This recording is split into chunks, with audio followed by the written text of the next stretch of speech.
오늘 우리들에게 주신 하나님 말씀은 시편 34편 1절부터 10절까지 말씀입니다.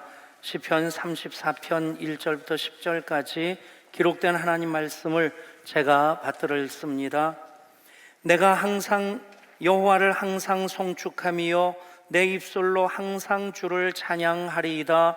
내 영혼이 여호와를 자랑하리니 곤고한 자들이 이를 듣고 기뻐하리로다. 나와 함께 여호와를 광대하시다 하며 함께 그의 이름을 높이세.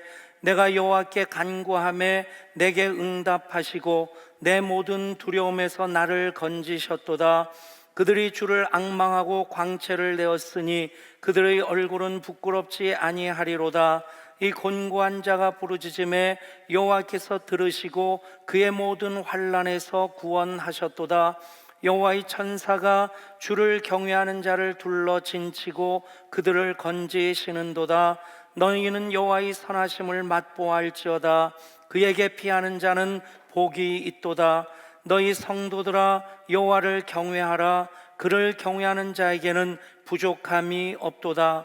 젊은 사자는 궁핍하여 줄일지라도 여호와를 찾는 자는 모든 좋은 것에 부족함이 없으리로다.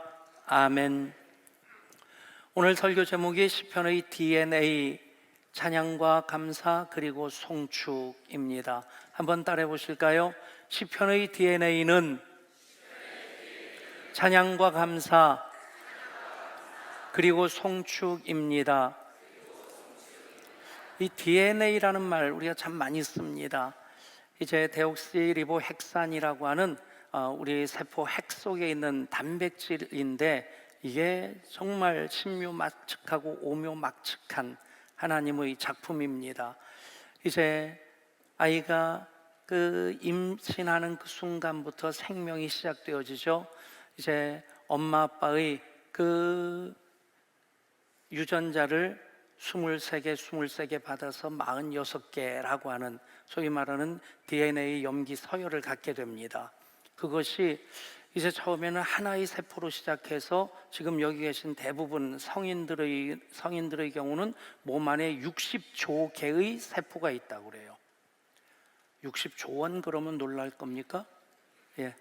우리나라 1년 예산이 512조 원이니까 60조 개라는 것이 얼마나 대단한 숫자인지. 그런데 그 세포가 어느 곳에 위치하든지 어떤 그 장기를 만들든지 그 세포 안에 있는 이 DNA 유전 정보는 다 똑같습니다. 그러니까 그 안에 사람의 신체 조건도 다 들어가 있고 아직까지 확인만 안 됐을 뿐이지 거기에 어떤 성품의 DNA도 들어가 있겠다.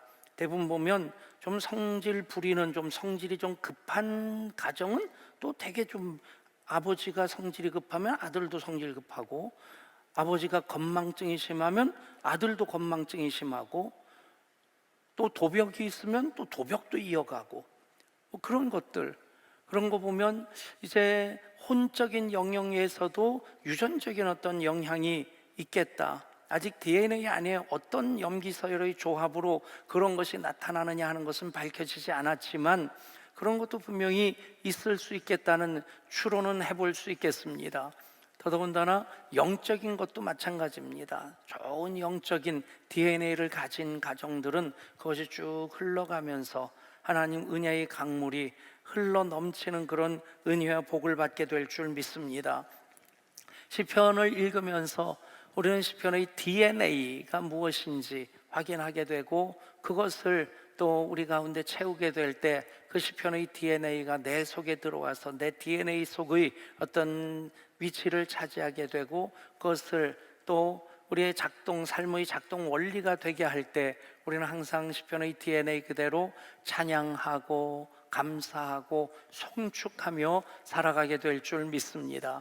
이 세 가지를 다 담은 찬양이 있는데 한번 같이 해볼까요? 찬양하라 내 영혼아, 찬양하라 내 영혼아. 찬양하라 내 영혼아, 찬양하라 내 영혼아. 내 속에 있는 것 것들아 다 찬양하라. 감사라 감사라 내 영혼아, 감사라 내 영혼아. 내 속에 있는 것들아 다 감사하라. 송축하라 송축하라 내 영혼아, 송축하라 내 영혼아.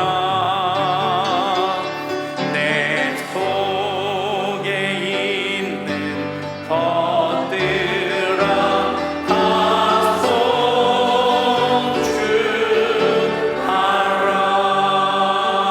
송축하라. 아멘. 시편의 첫 번째 DNA는 찬양입니다. 시편 1편부터 150편까지 그 모든 시편은 찬양이라는 형식을 갖추고 있고 또 찬양을 담고 있습니다. 그 내용이 찬양이란 얘기입니다. 찬양에 대해서 더 이상 강조할 필요가 없을 만큼 우리는 찬양에 대해서 잘 알고 있고 찬양의 은혜를 받는 이들입니다. 오늘 말씀에서도 찬양해야 할 이유를 반복해서 강조하고 있습니다. 내가 여호와를 항상 송축하며 내 입술로 항상 주를 찬양하리이다. 그렇게 시작해서 내 영혼이 여호와를 자랑하리니. 그렇습니다. 찬양은 하나님을 송축하는 것이고 찬양하는 것이고 하나님을 자랑하는 것입니다. 그러면 어떻게 됩니까? 곤고한 자들이 이를 듣고 기뻐하리로다. 찬양을 들으면 나도 힘을 얻거니와 다른 이들에게 힘을 나누어 줄 수 있게 됩니다. 내가 나와 함께 여호와를 광대하시다 하며 기뻐하리로다. 이제 나와 함께 여호와를 광대하시다 하며 함께 그의 이름을 높이세. 찬양은 하나님의 이름을 높이는 것입니다. 내가 여호와께 간구하며 내게 응답하시고 내 모든 두려움에서 나를 건지셨도다. 그렇습니다. 찬양은 간구입니다. 찬양하면 하나님께서 응답하십니다.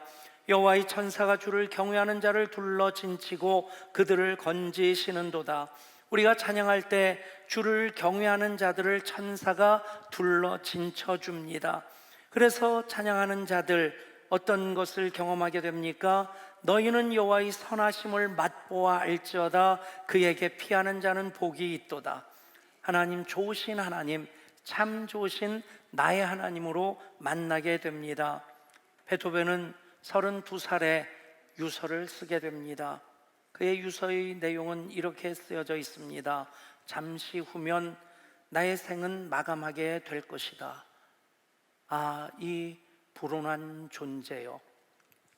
귀가 먹어가고 그래서 음악가로서의 작곡가로서의 활동을 할 수 없는 그런 형편에 좌절하고 그래서 자살을 하려고 유서까지 썼는데 하나님이 만나 주십니다. 말씀을 통해 다시 힘을 얻습니다. 그래서 그가 다시 하나님을 만나고 그 기쁨과 감격 속에서 작곡한 것이 교향곡 9번입니다. 심포니 넘버 9 환희의 송가죠. 여러분, 그 감격이 얼마나 컸으면. 찬송가 64장인데 거기 보면 작곡가 루드비 반 베토벤 그렇게 되어 있습니다. 우리 1절과 4절 같이 찬양합니다. 1절과 4절.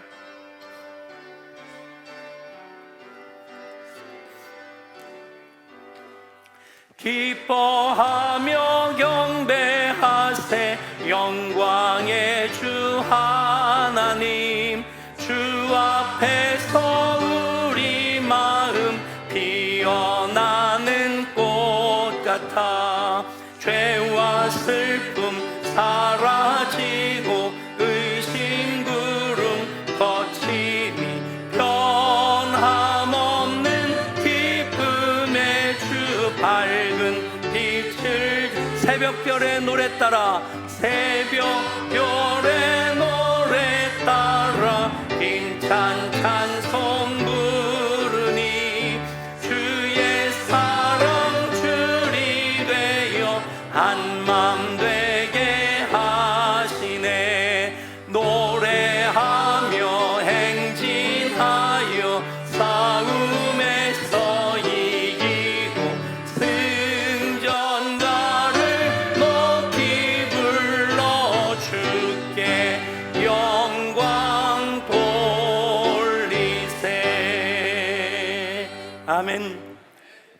무엇으로 이 기쁨, 이 환희 우리가 얻을 수 있겠으며, 또 주님으로 받은 이 기쁨과 환희 무엇과 바꿀 수 있겠습니까?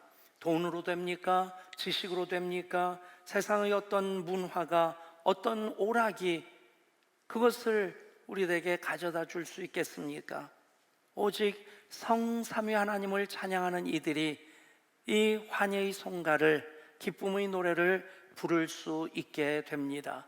여러분, 그것이 예배하는 자, 찬양하는 자들의 복입니다. 언제 우리가 찬양해야 됩니까? 감사할 때입니까? 기뻐할 때입니까? 당연히 감사하고 기뻐할 때 찬양해야 되지만 거꾸로의 경우가 더 중요합니다. 찬양하면 감사하게 되고 찬양하면 기뻐하게 됩니다. 아멘. 모든 삶의 조건은 다 묶여 있고 원활하지 않다 할지라도, 그런데 그 가운데 찬양하면 그 가운데서 오히려 기뻐하고 오히려 감사할 수 있는, 하나님 자녀들만이 누릴 수 있는 그 은혜의 강물에서 마음껏 헤엄칠 수 있게 됩니다.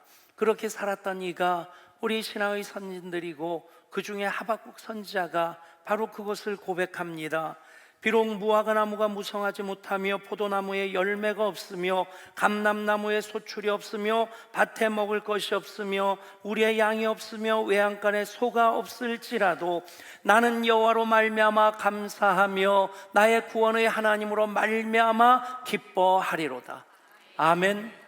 여러분, 없는 것 가지고 따지고 들려고 한다면 100번, 1000번, 10,000번 불평하고 원망할 수 있을 텐데, 그런데 그런 가운데서도 하나님으로 하나님을 찬양할 때에 하나님으로 즐거워하고 또 기뻐할 수 있게 되는 것입니다. 여러분, 저 개인적으로도 찬양을 통해 받은 은혜가 참 귀합니다. 그래서 60대 중반인데도, 담임 목사인데도 금요 성령 집회를 계속 제가 인도합니다.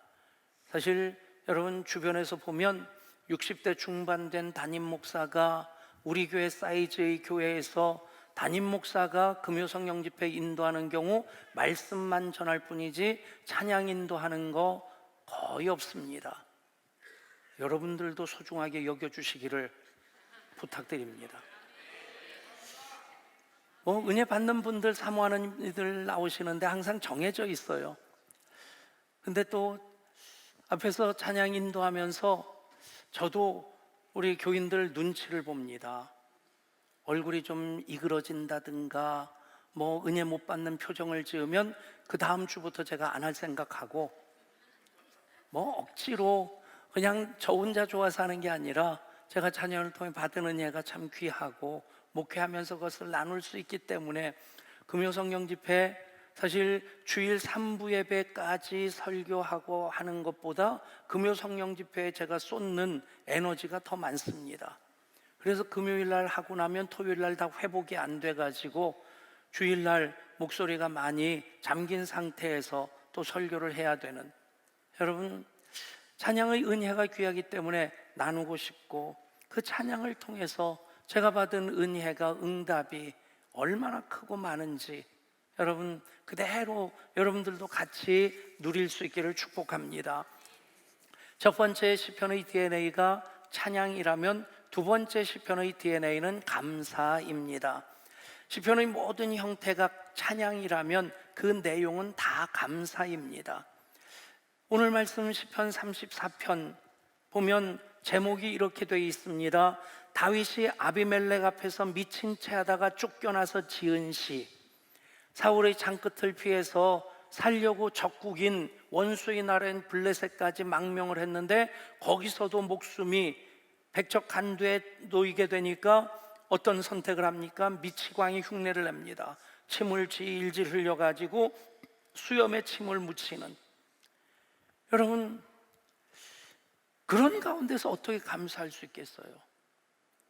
내가 이러려고 태어났나? 이렇게 살아야 되나? 불평과 원망이 화산 터지듯 터질 수 있을 텐데, 그런데 그런 상황 가운데서 하나님 함께 하심을 믿을 때에 그 신앙 고백이 바로 시편 34편이 됩니다. 여러분, 이게 어떻게 가능하겠습니까? 찬양하면 감사하게 됩니다. 아멘. 여러분, 신앙의 원리는 너무 단순합니다. 고차 함수를 풀어야 되는 것 아닙니다. 아인슈타인의 상대성 원리를 이해하는 사람만이 하나님의 구원의 원리를 이해할 수 있다. 누가 구원받을 수 있겠어요? 여러분, 오늘 여러분 머릿속에 딱 넣어놓을 것, 시편의 DNA가 찬양이고 감사고 송축이다. 찬양하면 감사하게 된다. 아멘. 따라할까요? 찬양하면 감사하게 됩니다. 여러분, 다윗을 보면 억지로 감사하려고 애쓰질 않았어요. 이미 그 속에 찬양 DNA가 있고 이미 그 속에 감사 DNA가 있으니까 사망의 음침한 골짜기로 다닐지에도, 원수의 목전에 있을지라도, 아비멜렉 앞에서 미친 척하면서 침을 흘리면서 미치광이 흉내를 내면서도 감사하는 것입니다. 오늘 말씀 고백을 보십시오. 내가 여호와께 간구하매 내게 응답하시고 내 모든 두려움에서 나를 건지셨도다. 너희는 여호와의 선하심을 맛보할지어다. 그에게 피하는 자는 복이 있도다. 너희 성도들아 여호와를 경외하라. 그를 경외하는 자에게는 부족함이 없도다. 젊은 사자는 궁핍하여 줄일지라도 여호와를 찾는 자는 모든 좋은 것에 부족함이 없으리로다. 아멘. 데보라 노빌이라고 하는 여성 작가가 쓴 감사의 기적이라고 하는, 감사의 힘이라는 책이 있습니다. 거기서 감사합니다 라고 말하는 시간, 우리말로 감사합니다 그러면 한 0.5초에서 1초 정도 걸리겠지만 거기서는 0.3초의 기적이라고 써놨어요. 땡스 그러면 0.3초죠. 재보셨어요? 0.3초의 기적 그러면서 땡스, 땡큐, 땡스 갓 그러면 몸이 변화가 된다는 거예요. 불평과 원망이 그 순간 사라지기 시작하고 칙칙한 느낌이 없어진다는 겁니다. 아멘. 광주에서 목회하시는 목사님 계신데 이분이 프랑스에 유학 갔다가 거기서 갱단들이 총질을 하는데 그 총에 맞은 거, 총알을 맞아가지고 전신이 마비되고 말도 못하고, 유학 가서 박사학위 과정 하다가 그 유탄에 맞아가지고 자기를 쏘려고 한 게 아니라 갱들끼리 총질하던 그 총알에 맞아가지고 말도 하지 못하는, 목사가 말을 못하는데 못 움직이는데 어떻게 되겠어요? 근데 누군가가 목사님 그래도 감사해 보세요. 귀는 살아있으니까 귀로 듣고 감사를 고백하려고 가는데 말이 나옵니까? 이게 마비가 됐는데 처음에는 그 소리만 안 나오는데 그 감사합니다 고백하려고 애쓰고 애쓰는 사이에 어느 순간 감사합니다 터져 나오면서, 그러면서 몸이 회복되어지고 지금 광주에서 큰 교회 목회하고 있습니다. 여러분, 한 분 한 분이 감사의 기적을 체험할 수 있기를 소원합니다. 토머스 모트는 그런 말을 합니다. 감사와 배은망덕 사이의 중립적 입장은 없다. 감사하지 않는 이들은 곧 모든 것을 불평하기 시작한다. 사랑하지 않는 이들은 미워한다. 마음에 새겨두실 수 있기를 바랍니다. 감사와 미움 사이에 중립은 없다는 얘기입니다. 감사하는 이는 사랑하며 살 수 있고 불평하는 이는 미워하며 살게 된다는 겁니다. 여러분, 시편을 통해서 감사 DNA가 내 DNA가 되면 우리는 모든 상황 가운데, 모든 형편 가운데 내가 이해하든 이해하지 못하든, 내가 기쁘든 슬프든 어떤 경우에든 감사하게 될 줄 믿습니다. 스펄전 목사님의 얘기는 너무 유명한 얘기입니다. 촛불을 보고 감사하면 전등불을 주시고, 전등불을 보고 감사하면 햇빛을 주시고, 햇빛을 보고 감사하면 하나님 천국을 주신다. 아멘. 감사의 볼륨을 점점 키워나가는 우리 예향가족들 될 수 있기를 축복합니다. 여러분, 또 이런 얘기도 있어요. 하나님의 주소는 두 곳이 있다. 즉 하나님 계신 곳은 두 곳이다. 하나님 나라와 감사하는 이의 마음이다. 아멘. 그러면 하나님 감사할 때 내 속에 임재해 계십니다. 그렇습니다. 감사할 때 우리는 하나님을 더 깊이 나의 하나님으로 만나게 되고 찬양하면 감사하게 됩니다. 그래서 찬양이 시편의 첫 번째 DNA이고 두 번째 시편의 DNA는 바로 감사입니다. 세 번째 시편의 DNA는 송축입니다. 송축이란 말을 저는 참 좋아합니다. 송축이란 말이 바라크라는 말인데 찬양한다, 감사한다, 송축한다, 굉장히 다양한 의미로서 번역이 되어집니다. 그러니까 그 단어 하나만 가지고 번역하는 게 아니라 문맥 속에서 번역을 하는데, 그런데 이 바라크 송축이라는 말의 첫 번째 찬양한다는 뜻도 있지만 칭찬한다는 뜻이 있습니다. 칭찬한다. 여러분, 우리가 하나님을 칭찬한다? 이게 어줍지 않은 것 같지 않습니까? 대개 칭찬은 윗사람이 아랫사람에게 머리 쓰다듬어주고 등 두드려주고 용돈 주면서 그래 참 잘했다 그러면서 해주는 게 칭찬인데, 근데 여러분, 아랫사람이 윗사람 칭찬해줘도 그거 되게 기분 좋습니다. 지금 ING 섬기고 있는 둘째 아들이 백전도사가 어렸을 때 어느 날 집사람이 오늘 뭐 해먹지 그러더라고요. 그래서 그럼 내가 할게. 그걸 뒤져보니까 이것저것 나오는 거 그냥 다 해서 섞어찌개를 끓였는데 저는 부대찌개를 끓이려고 했어요. 어쨌든 다 집어넣고 그냥 끓였어요. 근데 그 아이가 6살, 7살쯤 됐을 때인데 한 숟갈 먹더니 그러는 거예요. 아버지 바로 이 맛이에요. 쥐가 언제 부대찌개 먹어봤다고.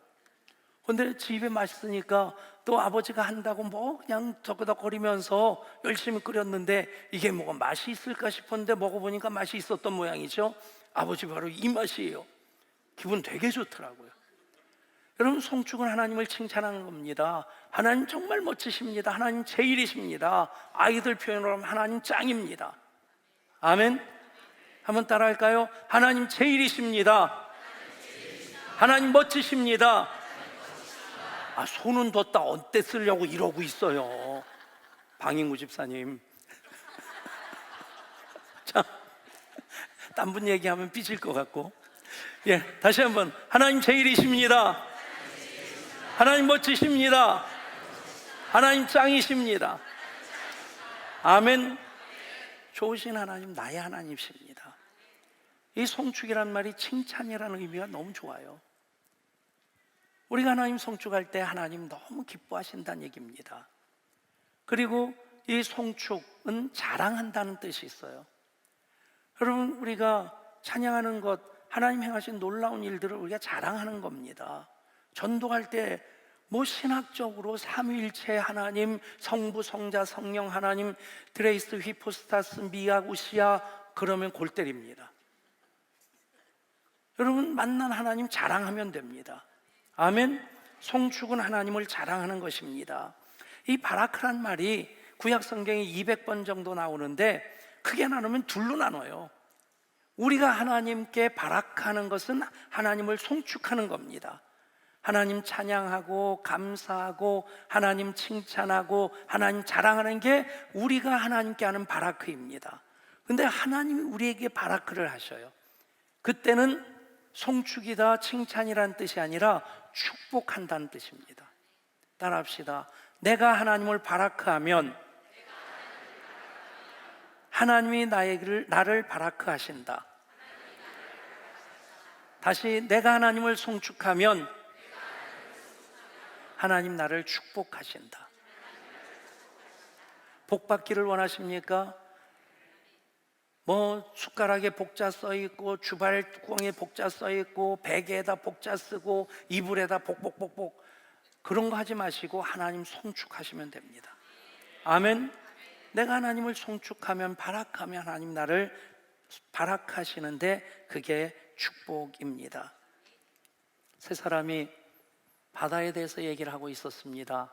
첫 번째 사람이 책에서 본 바다에 대한 얘기, 바다가 얼마나 넓고 또 얼마나 깊고 뭐 태평양, 대서양, 인도양 뭐 그런 바다가 있고, 두 번째 사람이 내가 지난 여름에 휴가를 동해안으로 갔었는데 얼마나 바닷바람이 시원했는지 바닷물로 풍덩 뛰어들으니까 너무 좋고 파도 타면서 행복하게 놀았노라고. 세 번째 사람이 말합니다. 자네들 그 정도 가지고 바다를 아는 거 아닐세.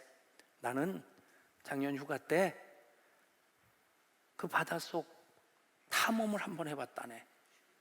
산호초가 있고 그 물고기들이 수백 마리 수천 마리 형형각색의 그 물고기들이 헤엄치는 그 모습을 보았는데 그게 진짜 바다라네. 여러분, 이 얘기가 제 얘기이기도 합니다. 제가 오래전에 노예에서 필리핀으로 목사 수련을 갔었는데, 수련회 겸 관광 아니겠어요? 가서 세부라는 곳에 갔는데 거기에서 이제 스노클링을 하는데 돈을 좀 더 내면 스쿠버 다이빙을 할 수 있다는 거예요. 그래서 제가 신청을 했습니다. 신청자가 많아가지고 1조, 2조로 나눴는데 1조는 그 잠수복 슈트를 입고 산소통 메고 그리고 잠수경을 딱 끼고 그리고 물갈퀴 신고, 그런데 절반은 수영복만 입고 쫄래쫄래 따라오고, 어쨌든 폼 잡고 딱 가는데 뒤따라오던 수영복만 입고 있던 동생 목사가 형 UDT 같네 그러는 거예요. UDT 몰라요? 예. 제가 봐도 배가 볼록 나온 것도 괜찮더라고요. 잠수복을 입으니까 그것도 멋있어 보여요. 근데 그러고 이 오리발을 처음 껴봤으니까 이 걷는 게 참 불편해요. 이게 아장아장 걷다가 그만 물속에 있는 바위를 밟았는데 쫙 미끄러진 거예요.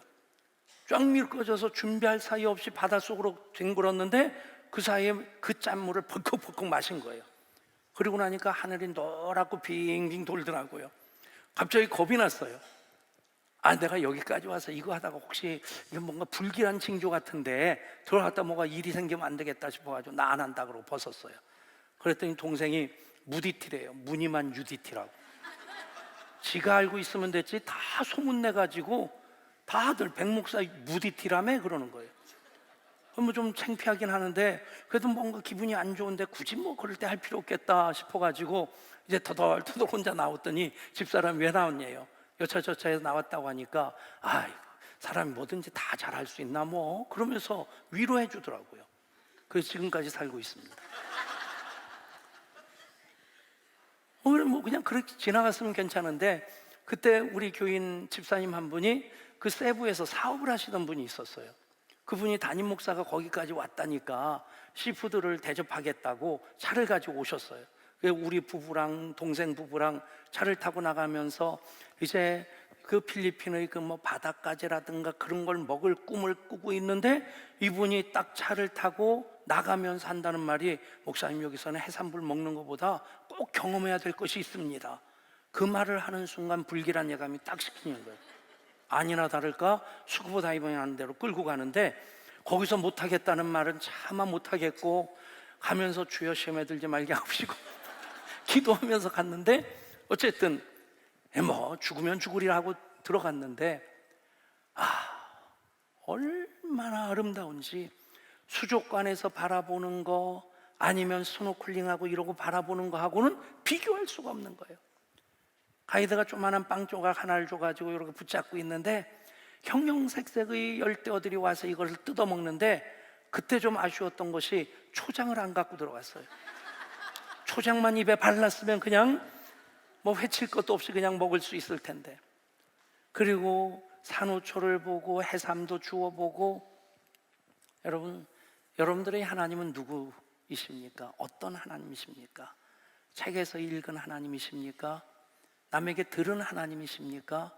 여러분, 시편을 통해 시편의 DNA 감사, 찬양, 송축을 내 DNA로 삼을 때 우리는 하나님, 좋으신 하나님, 참 좋으신 나의 하나님으로 더 풍성히 만나게 될 줄 믿습니다. 따라할까요? 시편의 DNA는 찬양과 감사 그리고 송축입니다. 기도하겠습니다. 하나님을 예배할 때에 시편의 DNA가 작동해서 찬양하고 감사하고 송축하는 예배가 되게 하여 주옵소서. 하나님 자녀로서 우리의 삶의 원리가 시편의 DNA로서 찬양과 감사, 송축이 되게 하여 주옵소서. 예한교회 20주년 또 새롭게 시작하면서 말씀 일독 운동을 시작했습니다. 이제 석주남짓 시편을 읽으면서 우리 DNA 속에 시편의 DNA가 스며들게 하여 주옵소서. 그것이 나의 DNA가 되게 하여 주옵소서. 우리 주 예수 그리스도 이름으로 기도드리옵나이다. 아멘.